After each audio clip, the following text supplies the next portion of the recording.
My name is Kevin McKee, and I'm the CEO of Pangman Development Corp., and I'm honored to both introduce and moderate today's luncheon keynote discussion with Mayor Don Iveson and Councillor Tim Cartmell.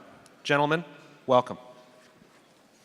Mayor Iveson has led Edmonton's transformation into a more uplifting, resilient, and globally competitive city since his election as Edmonton's 35th mayor in 2013. Harnessing a new confidence among Edmontonians, he is focused on the priorities of growing an opportunity economy, building a more family-friendly city, accelerating our leadership on energy and climate, and planning for 1 million people, all while strengthening integrity and performance at City Hall. Prior to entering public life, Don served as president of Canadian University Press in Toronto. He returned home to a city that appeared to be exporting young, smart leaders, thinkers, creators, and entrepreneurs faster than it could attract them. As a proud Edmontonian, the challenge of attracting and retaining more people inspired Don to run for mayor in 2007.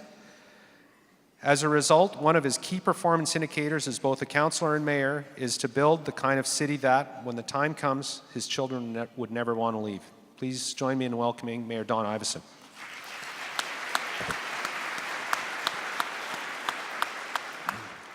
Councillor Tim Cartmell, Ward 9, was first elected to Edmonton City Council in 2017. Tim is a professional engineer and small business owner. His business is about designing and managing building projects, including past projects like the Expo Centre for Northlands and 3 seniors lodges for the Greater Edmonton Foundation. Prior to serving in public office, Tim also worked for Alberta's Treasury Board and Edmonton Catholic Schools. Giving back to the community has always been very important to Tim. He has over 3 decades of community volunteer experience, including various community league roles, coaching minor hockey, and various roles on discipline and practice standard committees with his professional association, APEGA. Tim currently serves as chair of the Urban Planning Committee, member of the Intermunicipal and Regional Development Committee, and member of the Audit Committee, and is on the board of directors for the Fort Edmonton Park Management Company. Tim, welcome. Thank you.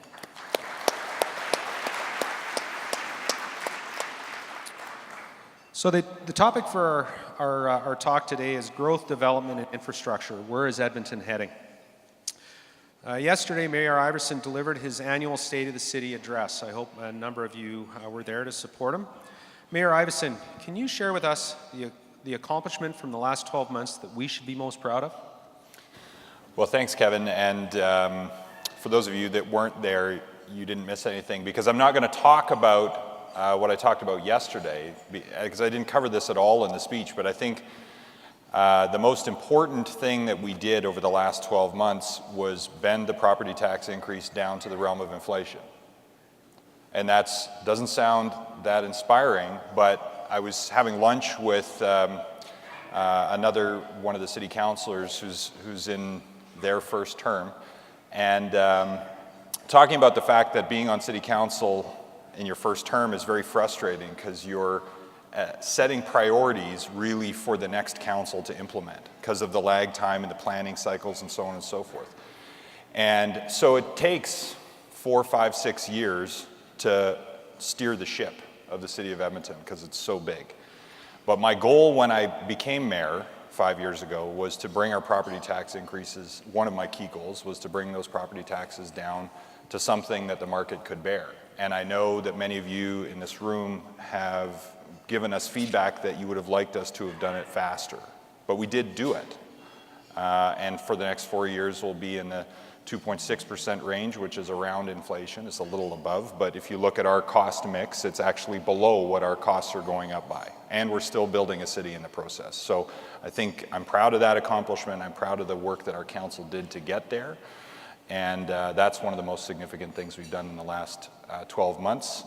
That's of particular relevance to this room, notwithstanding everything else that I talked about yesterday. Great. Thank you. Councillor Cartmell, can you let us know the topic you believe to be the most important to the Capital Region real estate industry? Well, thank you, Kevin, and thanks very much for the opportunity to be here. One of the things that Mayor Iveson spoke about yesterday that really resonated with me were in essence, the combined topics of competitiveness and partnerships. And Mayor Iveson made reference yesterday to the last time we saw a political structure where we were essentially a city in an island surrounded by blue, if you will, in the rest of the province, and what that looked like.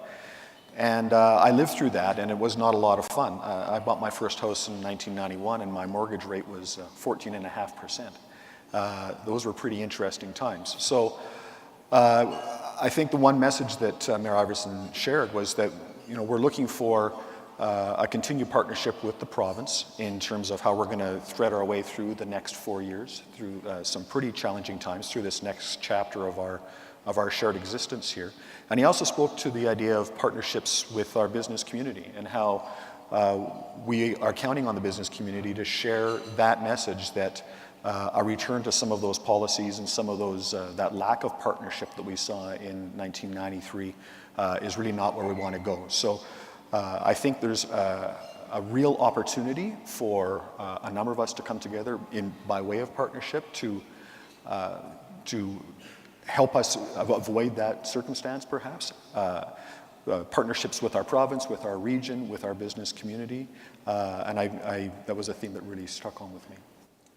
Well, as a member of the real estate community, I think it's incumbent on us to consider the city as our partner, whether we're building something new or whether we're renovating or whether we're contemplating buying an asset or selling an asset in the city of Edmonton. I think it really does our industry a disservice if we look at the city as an adversary. And I think that if we look at the city and the administration and the elected officials as a partner, that we can all help the city grow and develop and be balanced.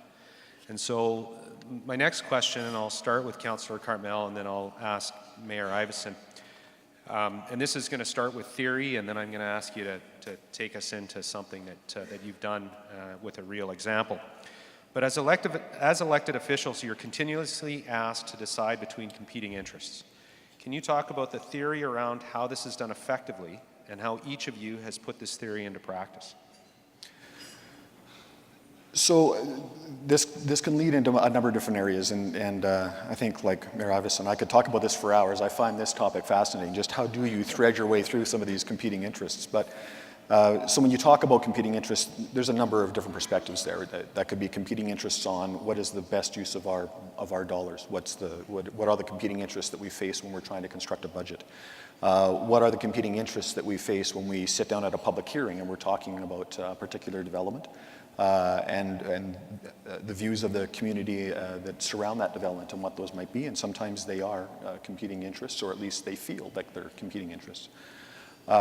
We get involved in some of these policy discussions where we're talking about the interest of perhaps private industry, perhaps an agency or board or commission or a particular body that has a particular interest, and where does that fit with the greater good of the city or the greater good of the general public.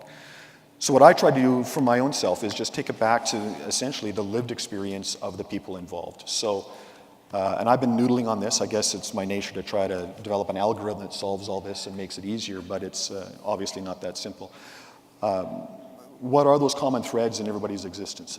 Education, employment, mobility, housing, and what are the greater interests of those potentially competing parties on those things, and try to understand that from both perspectives, and then try to find what is the best solution for the people involved.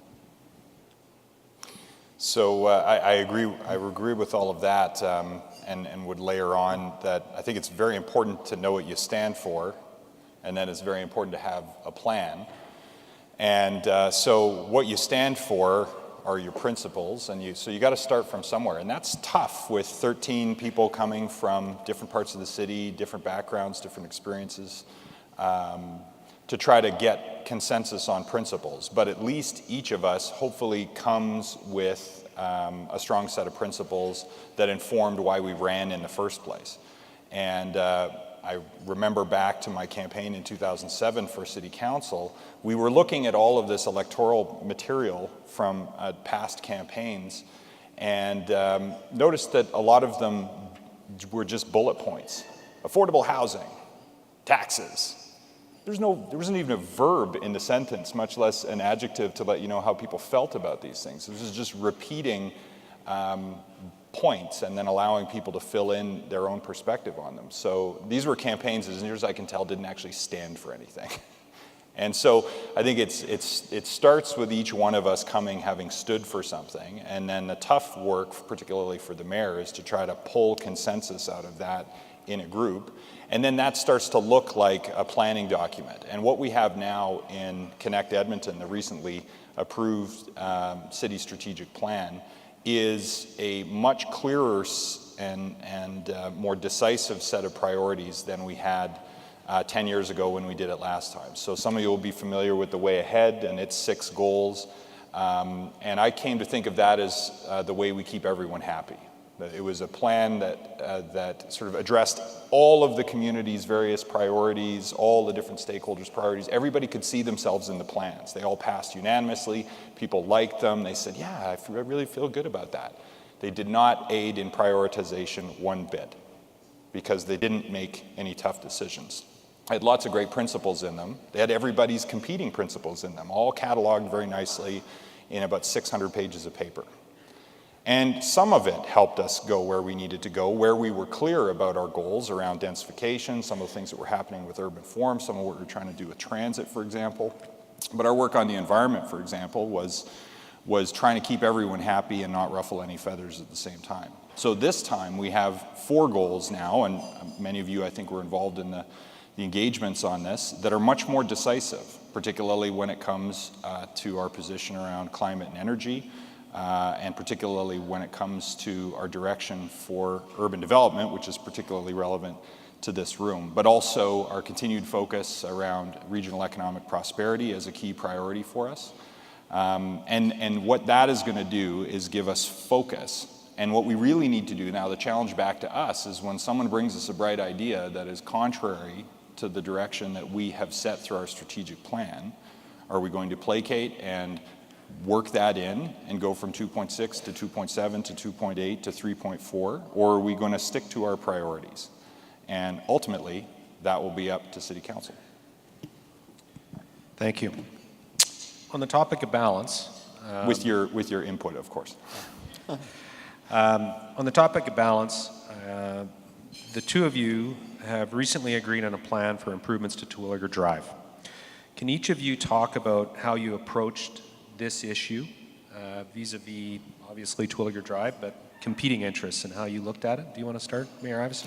Well, I'll defer to Tim on this because he drove a really thoughtful technical solution that helped break the logjam on this, and this is where it's handy to have an engineer, but more importantly than that, someone who has been embedded in the community through TRAC and the community leagues, trying to deal with this issue from a lived experience perspective, coming to our table. And so I won't say any more than we wouldn't have the solution that we have right now without Councillor Cartmell's leadership, and I was just happy to help enable him in that process. And it helped that both of us ran on getting something started with the Terwillegar, but I ran on that not knowing what exactly the answer was going to be, but Tim helped figure it out, and he can tell you more about how we got there. Well, thank you. That's very kind. I think, in very short words, we got there with collaboration and trust. And what I mean by that is this: there has been challenges around that roadway, and this for me is more than just a road, and I'll kind of circle back that in a moment. But it's, at the end of the day, it's simply a road. We as a city had contemplated solutions for this road for a number of years. It had come to the forefront 3 times in the past 15 years or so, and at every time it was an infrastructure-intensive, freeway-style roadway. And that path was what we were starting down again in early 2018. And it was becoming clear again that the 1980s, 1990s style roadway was simply not the right approach for this arterial roadway. It was going to take a very long time to build in that way. It was infrastructure intensive, so it was expensive. There was restrictions around the right-of-way that the road traveled down. and there was simply just not a fit with the rest of the roadway network. You know, we were connecting things that just did not have the capacity to accept the traffic that a high-speed roadway would accept. And so my analogy for that was that we were trying to hook up a fire hose to a garden hose when we were trying to work the Terwillegar, what would be a Terwillegar freeway, into the other networks that included the White Mud.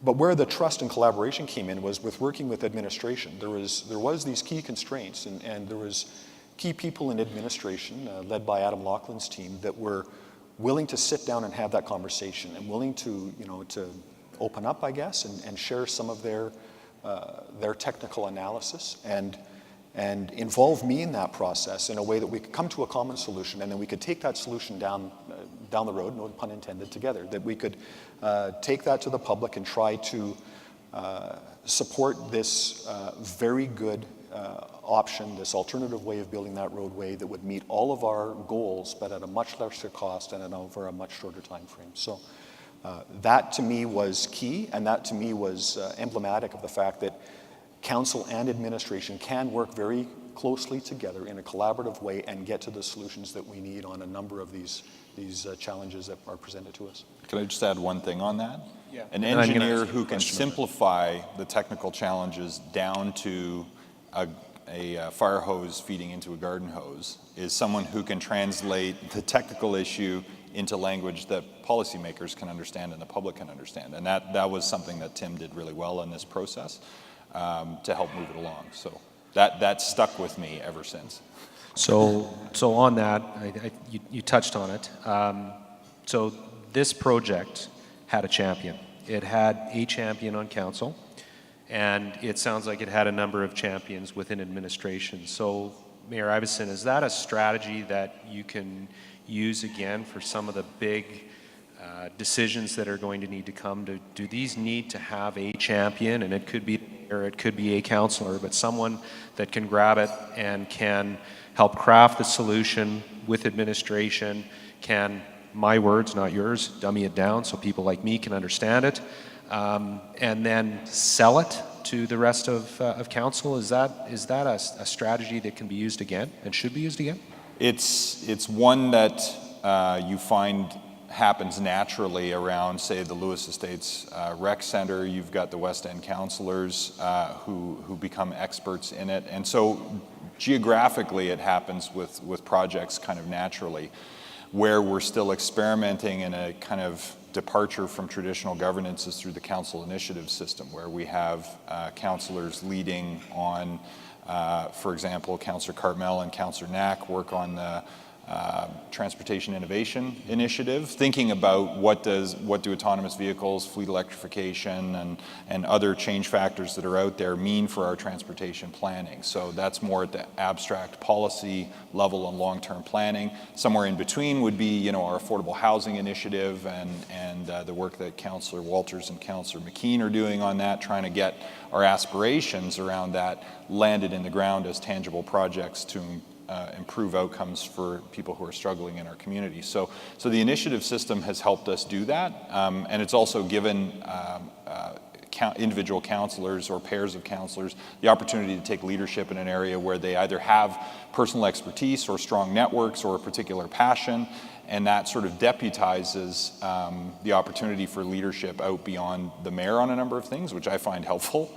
So it's good for the team. It creates some interesting accountability challenges because you're not quite the minister of housing or the minister of transportation alternatives, but it is still very empowering. So it is something I think that has been helpful for us.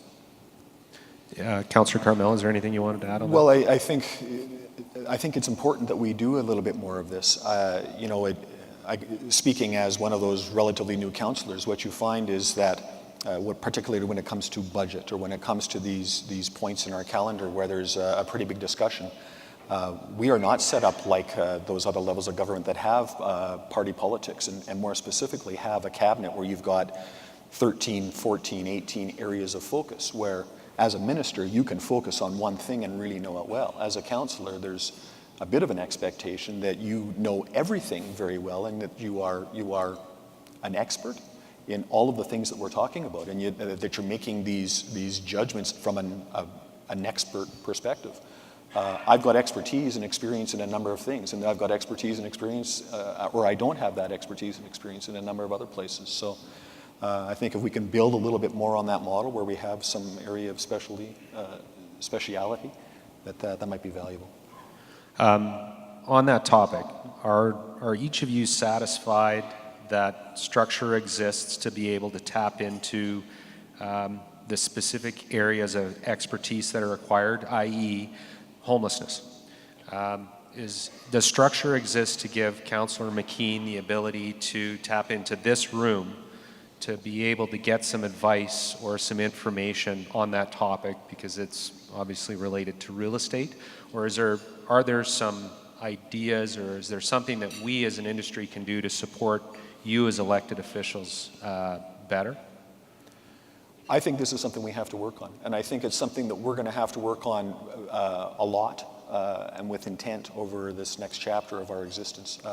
I don't think that there's any doubt that that the provincial government campaign showed this, the recent election campaign, that there is going to be discussion around the financial realities of the province. And we've talked about partnerships with the province in terms of what we expect with respect to agreements that are in place on infrastructure agreements and that kind of a thing. But our partners are going to have expectations as well. They're going to have expectations that as they examine our financial situation and our financial realities, that they're going to be looking to Edmonton and Calgary to help create a more competitive environment. And we're going to need to partner not just with the province and with the region, but with our business community to find those things that we can collaborate on and find those ways to interface with those communities. And I think that leads to opportunities for other partnerships. The city has partnered with local school boards, for instance, in terms of combining rec centers and schools. We have partnered from time to time with private industry, and there may be a need to do more of that to help the city deliver what it wants to deliver in what might be a rather constrained financial period.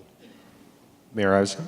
Well, just picking up on what you were saying earlier, Kevin, about the partnership between the city and this industry in particular. And I mean, if you think about it, city building's like the ultimate public-private partnership, right? And that can transcend a lot of different things. And on the ground in our downtown and in some of our business areas where social disorder is becoming a more significant issue, and we're seeing this partly because of the drugs that folks are using. Behavior is becoming a little bit more complicated to manage. I know that we hear that has implications for business, particularly downtown, but also in other areas where commercial activity happens. Where vulnerable people are also clustering. And so there are three specific things that you could do that would be very helpful on this file. One would, and I'll come back to the root of your question here with the third point, but the first is that please share those concerns that you share with us at City Hall about homelessness and social disorder with the new government. Because it needs to be on their radar as an issue, not just from traditional advocates for intervention on behalf of our most vulnerable citizens, but from our business community as an impediment to business.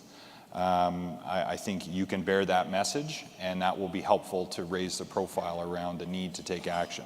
The second thing you can do is, if you want to go a notch further, is look at the business case and articulate the public policy merits of housing people who have these complex addictions and mental health challenges appropriately and cost effectively in the right kind of housing, which we've not built enough of. We've built a couple hundred units of the right kind of housing. It's called permanent supportive housing, has wraparound services for people who have these challenges. We need about 900 units more. I am firmly convinced by all of the evidence that the business case is very strong, that the province could save a lot of money on its most expensive service, which is healthcare, but also save a lot of money in justice by housing these vulnerable people suitably in permanent supportive housing. You could make the next hospital that much smaller. You could forego the expansion of the remand center down the road. And by the way, this would free up police resources to chase actual bad guys or the people who are dealing the drugs rather than the people who are dependent on them. And so there's a very strong business case that as Albertans we are wasting a ton of money pushing the homelessness problem between the remand center and the emergency room. So please help make the case for that, and we can give you data on that if you're interested in advocating specifically, because we think we can save money in addition to provide a more dignified response for these individuals. And the third thing is building some of that housing, and this is something that's very encouraging in the government's platform. How we deliver that housing is not a one-size-fits-all public institutional answer. It's probably 25 different projects of different sizes with different not-for-profit partners, and with potential private involvement in certainly the construction, but also potentially the facility maintenance. So the chance to do a public-private philanthropic partnership around meeting that housing need and tapping into the expertise that's in this room to solve a pressing social problem that is part of the fiscal drag for Alberta, there is a chance for your industry to be part of the solution there, as advocates and as problem solvers and as partners. And so that invitation is there, and I think through the initiative is one tangible place where if you're interested, I'm sure the councillors would be happy to plug you into all of that advocacy or potentially exploring some of those partnerships for how to deliver that housing. Great, thank you. As a segue, talked a little bit about our new provincial government. So with the election just behind us, I want to ask each of you about the greatest opportunity and greatest risk to Edmonton with our new government. So, Councillor Cartmell, greatest opportunity? Well, I think our greatest opportunity actually is the work that the city is embarking on right now, and that is our city plan. I think that there's an opportunity within that city plan and all of the engagement and all of the discussion that we're having to really think about what our city looks like, and we often use the notion of what our city looks like in 30 or 40 years when it has another 1 million people in it, when we grow to 2 million people. But there's also an opportunity through that discussion to think about what our city looks like in 5 and 10 years.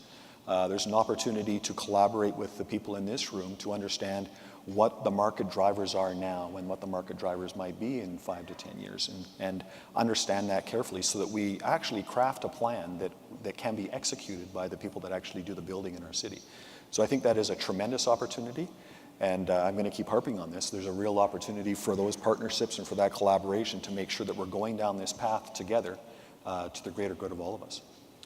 Opportunity for a shameless plug for one of the panel discussions. We're very fortunate this afternoon to have Kaylin Anderson from the city joining us. And Kaylin, for those of you who aren't aware, is responsible for the city plan, as well as Stephanie McKee, who is Deputy City Manager of, I'll call it Planning and Development. My apologies to the person who crafted the term for her department, but I'll still call it Planning and Development. Mayor Iveson, greatest risk with the new provincial government? So I could go a lot of different ways with this, sort of extrapolating from yesterday, and so I'll just say what I said yesterday, but add one other thing on it, which is really the last point I made in the speech. So to extrapolate a little bit, which is that we have a choice as Albertans now, or really the provincial government has a choice, and we can influence it as Albertans, which is we can bet the farm on one city, or we can bet the farm on 2 cities. And 25 years ago, the province bet the farm on Calgary, and Edmonton suffered as a result. And we're still here, which is a pretty remarkable testament to the resilience of this place. Imagine what would be possible if our province bet on Edmonton Metro and Calgary Metro and their complementary strengths, rather than pitting one against the other. If you think about it, it's a cannibalism strategy versus a leverage strategy. And I firmly believe that the Canadian province that figures this out first will be the one that wins. The one that figures out that its cities are not the enemy, they are the answer to prosperity, to efficiency, to multiplicity, to innovation, to jobs. Not to say that everything that happens around us is not also important, but the hub of any great economy in the world now is a major city or a cluster of major cities acting together as a super region. And so the biggest risk is Alberta thinks that Alberta matters and picks one city as its economic capital and operates that way, rather than seeing that we have really an economic corridor between Edmonton and Calgary that also taps into Grande Prairie and Fort McMurray. We have an urban system and an urban economy and a series of interconnected economic corridors in this province that are our competitive advantage. And if we advantage those, if we play to that strength as one of the most urban provinces in the country, it will be to the benefit of every Albertan. It will make it feasible to keep schools and healthcare facilities open in rural and remote communities where the resources are extracted, and allow us to innovate new ways to do that more cost effectively in the cities. The whole system will benefit better. But we see in other provinces right now, cities are being made the enemy. And I don't want to see that happen here, because that will actually be bad for business. That will be bad for Albertans. And so I don't know that that's a risk, but I think it's actually, the flip is that it's an opportunity, because the province that figures out how to let its big cities drive its economy through effective partnership is going to be the province that wins. And that should be us. Well, I did attend the State of the City yesterday, and there were a number of things that you talked about that I was very proud of. And I think there are a number of things that you talked about that would have never been discussed or raised when I started my work. I know it's heresy for the Mayor of Edmonton to talk about working with Calgary, but somebody had to put it on the table eventually, right? Well, and I think it speaks to our comfort level with who we are as a city and who we're not. And when I started work in the early 90s, we were apologizing for who we were and who we weren't, and the fact that we weren't Calgary. And today, I think we're comfortable with who we are and who we're not, and that we're not Calgary and we're different. And one of the things that I found extremely interesting yesterday was the youth survey that you made reference to. And I was just absolutely blown away. So we're going to wrap up pretty quick. But can you just tell us, there were a couple of stats where Edmonton was ranked number 1 and number 3 in that survey. Do one of you just want to talk a little bit to the people that didn't hear it? Because I found it extremely, extremely impactful. Sure, it was the Youthful Cities survey, which you can look up, and the speech is posted online too, so you can go find the particular points. But we ranked really highly on transportation affordability, really high on education affordability. And the one that stuck out was we were 3rd in the country on government attitude towards entrepreneurship.